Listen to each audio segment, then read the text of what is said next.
The MP of the Year award is important because it's a recognition of the hard work MPs from all parties do all year round. It encourages members of Parliament to take an active interest in what is happening in every part of the community, in every part of the country. We live in a fast-moving, diversified world. Unless we pay constant attention to it, recognise the importance of a diversified society, it will be a poorer society. We need MPs who are prepared to stand up for the very diverse cultures and communities that we represent now. And it's crucial that we highlight good examples of MPs doing great work. And it's good to be able to celebrate that great work and encourage others to follow in those footsteps. It reminds us of the important link that MPs have with their constituents, some of whom don't always get involved in community politics. In that sense, these awards are unique. No other awards competition or ceremony is quite the same.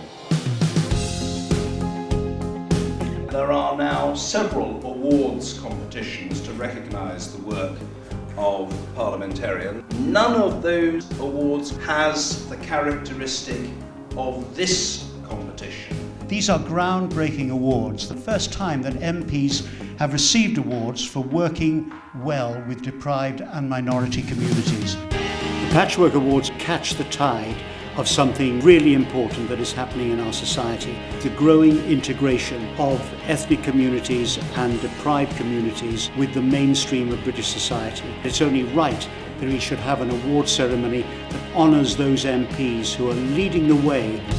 And the winner Conservative MP of the Year for the Patchwork Awards is Chris Grayling.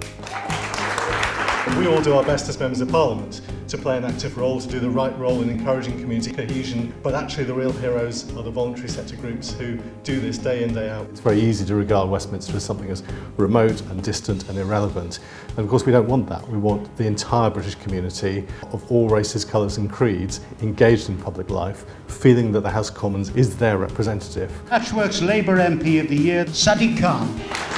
In reality, there are some MPs of all parties who have been winning their seats for many, many years, have huge majorities and become complacent. People recognise time has moved on, and if you are going to be an MP in the best parliament in the world, you need to raise your game, not simply because it may win you votes, not simply because it may win you an award, but because it's the right thing for us to do as parliamentarians. And the winner, Patchwork's Liberal Democrat MP of the Year, is John Leach. The work that I do with minority communities within my constituency is just part of the day-to-day role of being an MP. It's testament to the fact that Mr. Speaker has allowed this event to take place in here. It shows how important these awards are and how important the work that we as MPs and the local community does to make sure that everyone is equal. And the Newcomer MP of the Year, the Patchwork Award, goes to Caroline Lucas. There is a real issue with people feeling disconnected from Parliament and from the processes that go on at Westminster, and that's why I think it is so important that we do everything that we can to reach out to those groups to make sure that this place ends up looking more like people out there. I think the Patchwork Awards are incredibly important because they send a signal out to people who perhaps think that Westminster doesn't have very much to do with them, isn't interested in their concerns, doesn't represent them. It sends out a very clear message to say that that's wrong, that there are MPs here who will stand up for minorities, who will try to find ways of engaging with all kinds of groups who perhaps feel underrepresented here at Westminster. The winner of the overall MP of the Year award, Sadiq Khan.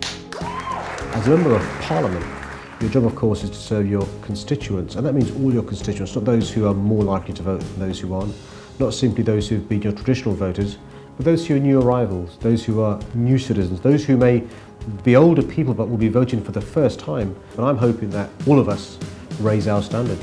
The importance of having an event like this is that it brings together people from different political parties to be part of this great process.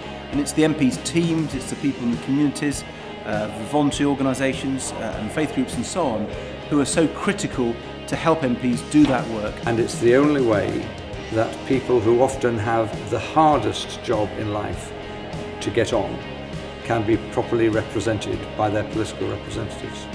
As long as this great institution of the Patchwork Foundation sponsored MP of the Year Awards continues, and as long as it's within my gift to make the offer that I'm about to make, you are welcome to have the awards ceremony here in Speaker's House. It's important for MPs to work with deprived and minority communities because they need so much more help. Too many people in our communities don't necessarily understand the political process, but their voices still need to be heard. And an MP can come along and make sure that they hear what needs to be said. We live in a fantastically multicultural country, and the only way we're going to progress and have the views of everyone considered is if we listen. It is their participation which ensures that our democracy can thrive and our freedom can be maintained. Democracy is meaningless unless it involves everybody within it. There are many parts of the world where the deprived are ignored, but in Britain, with our freedom of expression, freedom of speech and concern for the underprivileged, this is where we can make a difference. Who is your MP of the Year? Who is your MP of the Year? Who is your MP of the Year? Who is your MP of the Year?